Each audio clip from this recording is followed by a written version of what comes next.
Na mtazamaji wa TUS TV, karibu tena nikualike katika kipindi chetu cha Sports Academy kinachoruka kutoka hapa Temeke jijini Dar es Salaam.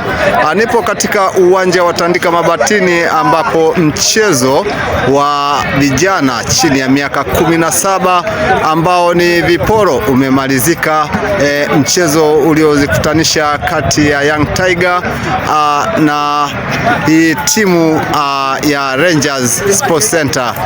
Ninaye mchezaji hapa wa Young Tiger ambaye atajitambulisha majina yake na kisha ataelezea hali halisi ya mchezo ulivyokuwa. Karibu. Cha kwanza niweze kumshukuru Mungu, na kwa majina naitwa Charles Omari, ni mchezaji wa Young Tiger. Kwa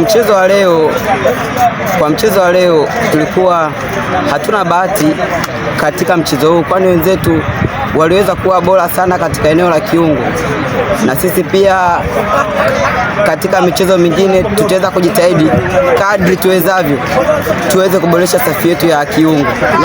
Labda unaona mapungufu yalikuwa sehemu gani? Mapungufu pia kwa upande mwingine yalikuwa ni center back walikuwa wanapenda sana kukaa na mpira kwa muda mrefu, ambao katika sheria ya mpira kwa center back na full back hairuhusiwi kukaa na mpira juu ya sekunde 3. Kwa hiyo center back aliweza kufanya makosa na kusababisha kufungwa goli. Labda unaeleza nini mashabiki kuhusiana na michezo mingine ijayo? Mimi naomba tu waweze kujitokeza kwa wingi, kwani tutaendelea kadri tuwezavyo tuweze kuivusha timu yetu katika hatua inayofuata. Asante.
Kwa sababu upande wa JKT Tanzania kuna nafasi mbili walizitengeneza, hawakuzi wakazitumia. Simba vile vile wametengeneza nafasi 3 na moja hii hapa wameweza kuitumia. Kwa ni mechi nzuri sana.